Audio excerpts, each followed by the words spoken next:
السلام علیکم سامعین، ماہنامہ سلطان الفقر پوڈ کاسٹ میں آپ کو خوش آمدید کہتا ہوں۔ آج کا جو ہمارا موضوع ہے اس کا عنوان ہے شکر گزاری۔ اس کو تحریر کیا ہے مسز انیلا یاسین سروری قادری صاحبہ نے، اور یہ مضمون شائع کیا گیا ہے ماہنامہ سلطان الفقر لاہور جنوری 2025 کے شمارے میں۔ بے حد و بے شمار حمد و ثنا ہے اللہ رب العزت کے لیے، جو کائنات کا خالق و مالک اور سردار ہے، اور وہ اپنے بندے کو جب عطا کرتا ہے تو جتلاتا نہیں، اور عطا کرنے سے روک دے تو اس میں بھی حکمت و بھلائی ہی پوشیدہ ہوتی ہے۔ اس لیے بندے پر فرض عین ہے کہ ہر وہ چیز جو اللہ پاک نے اس کے مقدر میں لکھ دی ہے اسے نعمت الہی تصور کرتے ہوئے اس پر اخلاص سے شکر بجا لائے، سوائے ان چیزوں کے جو باطنی بصیرت کے اندھے پن کا باعث بنے، کیونکہ اللہ پاک کا ہر فیصلہ بندے کے لیے نعمت ہی ہے، خواہ بندے کو جلد سمجھ آئے یا بدیر، اور چاہے ظاہری طور پر کتنا ہی تکلیف دہ ہو لیکن انجام کار نعمت ہی ثابت ہوگا۔ پس انسان کو یہ یقین ہونا چاہیے کہ اللہ ہی اس کا سب سے زیادہ خیر خواہ ہے۔ جب انسان یہ جان لے کہ اللہ کے سوا کوئی نہیں جو اس کی بھلائی اور مفاد کو بہتر جانتا ہو، تو سمجھ لو کہ انسان نے شکر کا حق ادا کر دیا۔ شکر کیا ہے؟ لغت میں شکر گزاری سے مراد کسی نعمت، احسان یا بھلائی کے جواب میں دل، زبان اور عمل سے قدردانی کا اظہار ہے۔ عربی زبان میں شکر کا مطلب تعریف کرنا، نعمت کا اعتراف کرنا اور اس کا حق ادا کرنا ہے۔ اردو اور فارسی میں بھی یہی مفہوم پایا جاتا ہے۔ نہج البلاغہ میں حضرت علی کرم اللہ وجہہ فرماتے ہیں، شکر گزاری کا مطلب یہ ہے کہ اللہ کی دی ہوئی نعمتوں کو اس کی رضا کے مطابق استعمال کیا جائے۔ حضرت امام غزالی رحمۃ اللہ علیہ احیاء علوم الدین میں فرماتے ہیں کہ شکر دل کے یقین، زبان کی حمد اور عمل کی اطاعت کا مجموعہ ہے۔ سر دل برا میں حضرت شاہ سید محمد ذوقی رحمۃ اللہ علیہ فرماتے ہیں کہ شکر حقیقی ایک کیفیت خاص ہے جو نعمت کو منعم سے منسوب کرنے اور اس نعمت کو منعم کی مرضی کے مطابق صرف کرنے سے سالک کے قلب میں لذت و سرور کے ساتھ پیدا ہوتی ہے۔ عوارف المعارف میں ایک صاحب نظر نے شکر کا مفہوم یہ بیان کیا ہے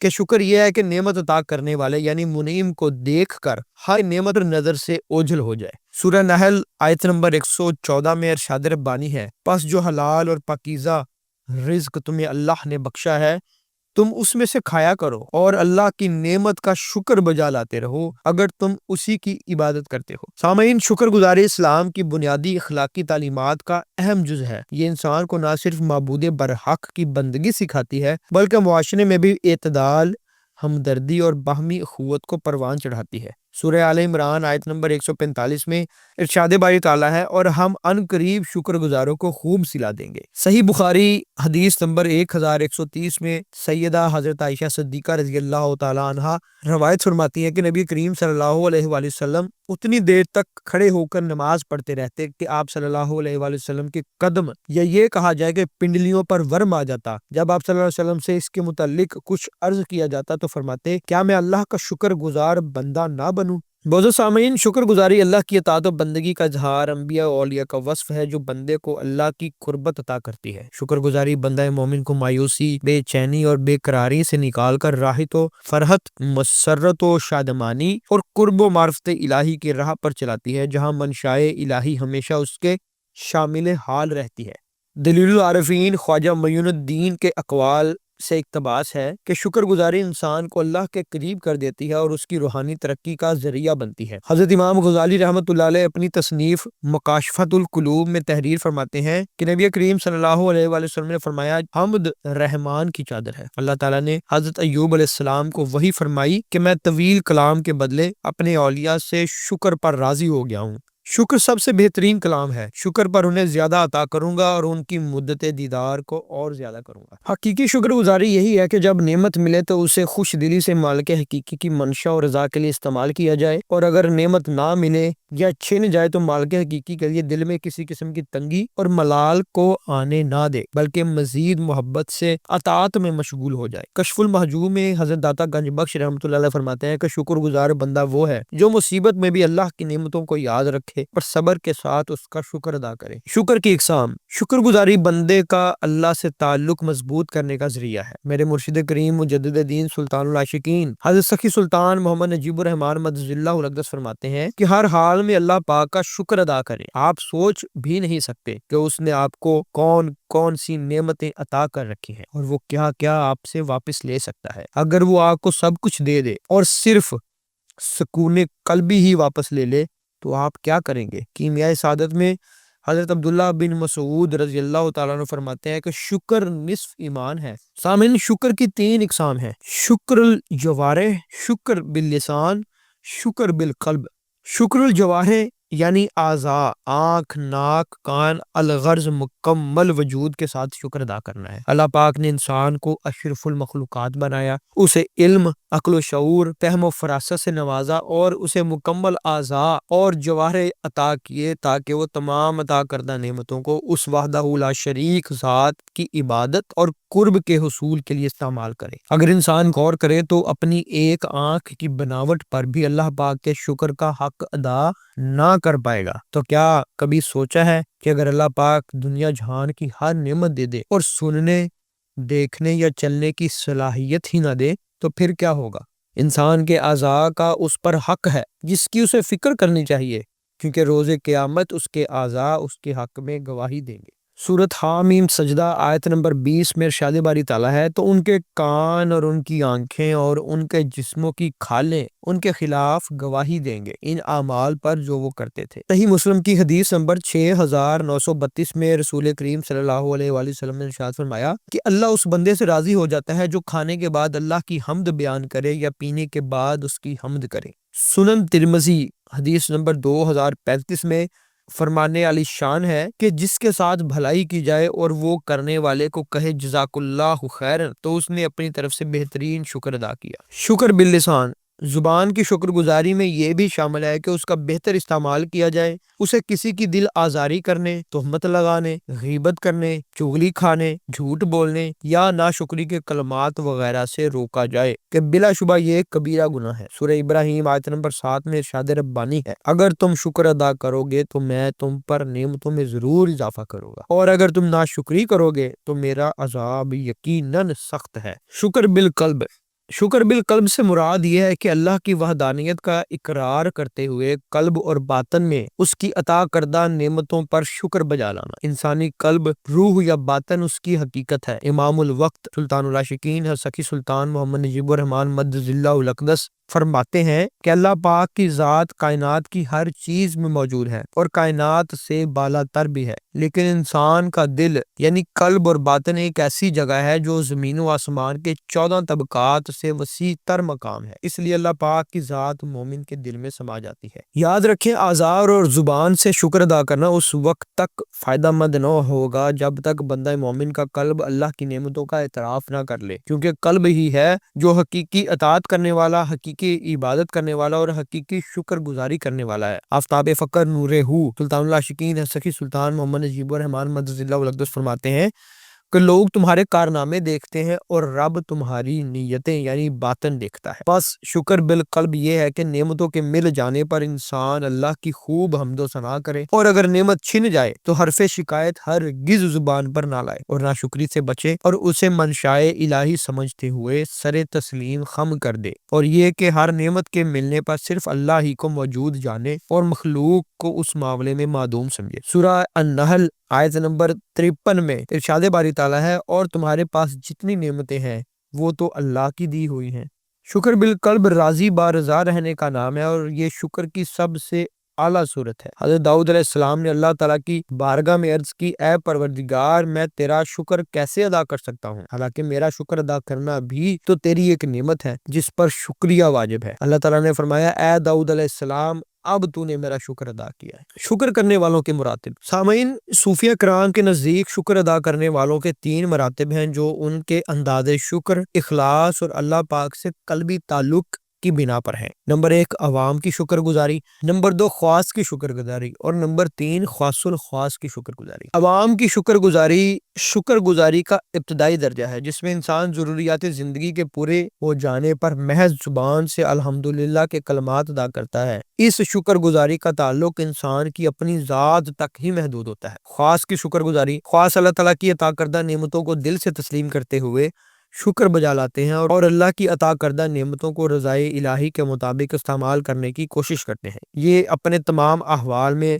اللہ کے فضل و کرم کا مشاہدہ کرتے ہوئے اس کی خوب حمد و ثنا بیان کرتے ہیں۔ المستدرک حدیث نمبر 1851 میں نبی کریم صلی اللہ علیہ وآلہ وسلم نے ارشاد فرمایا کہ سب سے پہلے جنت میں داخل ہونے کے لیے ان لوگوں کو بلایا جائے گا جو تنگی اور خوشحالی دونوں حالتوں میں اللہ تعالیٰ کی حمد و ثنا اور شکر ادا کرتے ہیں۔ خواص الخواص کی شکر گزاری یہ گروہ انبیاء اور مقربین کا ہے۔ یہ اللہ تعالیٰ کی ذات میں اس قدر فنا ہو چکے ہوتے ہیں کہ آزمائش اور نعمت کا خیال ہی نہیں رہتا۔ تصوف کے روشن حقائق میں حضرت شبلی رحمۃ اللہ علیہ فرماتے ہیں کہ شکر منعم یعنی نعمت دینے والا اللہ تعالیٰ کا خیال کرنا ہے، نہ کہ نعمت کا۔ تفسیر ابن کثیر میں درج ہے کہ رسول کریم صلی اللہ علیہ وآلہ وسلم نے فرمایا شکر گزاری نعمتوں کی حفاظت اور ان میں اضافہ کا ذریعہ ہے، جبکہ ناشکری نعمتوں کے ختم ہونے کا سبب بنتی ہے۔ بندہ مومن کا یہ وصف ہے کہ جب اس پر کوئی مصیبت آتی ہے تو وہ بجائے آہوزاری کے اللہ پاک کی زیادہ حمد و ثنا اور شکر گزاری کرتا ہے اور ناشکری سے بچتا ہے۔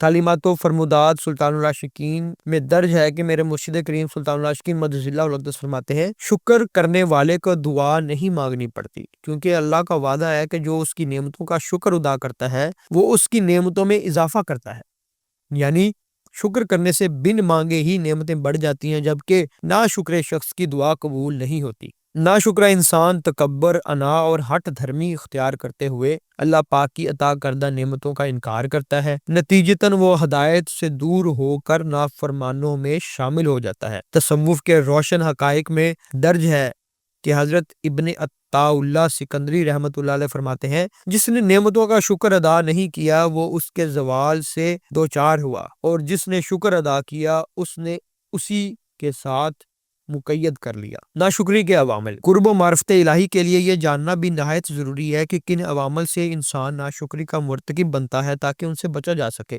اہل دنیا کی قربت اور اہل حق سے دوری ایمان کی کمزوری کا باعث بنتی ہے۔ ایمان کی کمزوری ہی ناشکری کی بنیادی وجہ ہے۔ اللہ پاک کی نعمتیں اور رحمتیں ہمہ وقت انسان پر برستی رہتی ہیں، مگر انسان ان کا شعور نہیں رکھتا اور لاپرواہی اور ناشکری کرتا رہتا ہے، مثلا انسانی زندگی، جسمانی تندرستی اور رزق وغیرہ۔ کسی سے حرص و حسد کی بنا پر موجودہ نعمتوں کو فراموش کر دینا اور ہمہ وقت ناشکری کرتے رہنا۔ تعلیمات و فرمودات سلطان العاشقین میں درج ہے کہ امام الوقت حضرت سکی سلطان محمد نجیب الرحمن مدظ اللہ الاقدس نہایت ہی خوبصورت الفاظ میں فرماتے ہیں کہ کسی نے ایک فقیر سے پوچھا دنیا میں سب دکھی کیوں ہیں؟ فقیر نے ہنس کر جواب دیا خوشیاں سب کے پاس ہیں، بس ایک کی خوشی دوسرے کا درد بن جاتی ہے۔ انسان فطرتاً بڑا ہی جلد باز اور بے صبرا ہے، اور یہی بے صبری اسے نعمت الہی کی ناشکری کی طرف مائل کر دیتی ہے، یعنی جب اسے کوئی مصیبت یا مالی نقصان پہنچے تو گھبرا جاتا ہے اور کفران نعمت کی روش اختیار کر لیتا ہے۔ اہل دنیا کی صحبت ایسا ماحول ہے جہاں منفی رویے، کفران نعمت اور مایوسی عام ہے۔ ایسی صحبت اختیار کرنے والا انسان بھی ہمیشہ ناشکری کا مرتکب رہتا ہے۔ جسمانی اور ذہنی صلاحیتوں کی حیثیت سے خود کو دوسروں سے کمتر سمجھنا اور شکوہ کرنا یہ بھی ناشکری ہے، جبکہ اللہ تعالیٰ نے انسان کو بہترین تخلیق فرمایا ہے۔ بے شک ہم نے انسان کو بہترین یعنی اعتدال اور توازن والی ساخت میں پیدا فرمایا، سورہ 3 آیت نمبر 95۔ سامعین، پس شکر گزاری بندہ مومن کا ایسا وصف ہے جو اسے ہمیشہ حضوری عطا کرتا ہے۔ حضوری مقام عبودیت اور ربوبیت تک لے جاتی ہے جو کہ معرفت الہی کا مقام ہے، تاہم بندہ از خود اس مقام کو ہرگز نہیں پا سکتا، اس لیے وسیلہ، رہبر اور رہنما کی ضرورت ہوتی ہے، جیسا کہ سورہ المائدہ آیت نمبر 35 میں ارشاد باری تعالیٰ ہے اے ایمان والو تقوی اختیار کرو اور اللہ کی طرف وسیلہ پکڑو۔ سورہ انبیاء آیت نمبر 7 میں ارشاد باری تعالیٰ ہے پس اہل ذکر سے پوچھ لو اگر تم نہیں جانتے۔ سورہ فرقان آیت نمبر 59 میں ارشاد باری تعالیٰ ہے وہ رحمان ہے سو پوچھ اس کے بارے میں اس سے جو اس کی خبر رکھتا ہے۔ سامعین، مندرجہ بالا آیات اور متعدد قرآنی آیات وسیلہ مرشد کی طرف دلالت کرتی ہیں، مگر قرآن میں ہدایت صرف ان کے لیے ہے جو سمجھنا اور ماننا چاہتے ہیں، اور ان خوش نصیبوں کے لیے نور ہدایت کی راہ واضح ہیں، وگرنہ حق بے نیاز ہے۔ جیسا کہ سورۃ العنکبوت آیت نمبر 6 میں ارشاد باری تعالیٰ ہے، جو شخص راہ حق میں جد و جہد کرتا ہے وہ اپنے ہی نفع کے لیے تغدو کرتا ہے، بے شک اللہ تمام جہانوں سے بے نیاز ہے۔ بعد از انبیاء اور رسل، اولیاء اللہ، فقراء کاملین اور مرشدان کامل اکمل ہی بنی نوع انسان کے لیے ہدایت اور رہنمائی کے سرچشمے ہیں، جن سے سیراب ہو کر ہی دین محمدی کی کنہ کو پایا جا سکتا ہے، یعنی قرب و معرفت الہی سے ہمکنار ہونا۔ امام الوقت، صاحب مسمى، مرشد کامل اکمل، رہبر انسانیت، آفتاب فقر، سلطان العاشقین، سخی سلطان محمد نجیب الرحمن مدظ اللہ الاقدس ہیں۔ آپ مدظ اللہ الاقدس کی ذات و صفات کی خوبیوں اور اعلیٰ ترین روحانی مراتب اور شان فقر و ولایت کو بیان کرنا ناممکن ہے، پس بینا کے لیے ایک شرارہ ہی کافی ہے، اور نابینا کے لیے سورج کی روشنی بھی مانند اندھیرا ہی ہے۔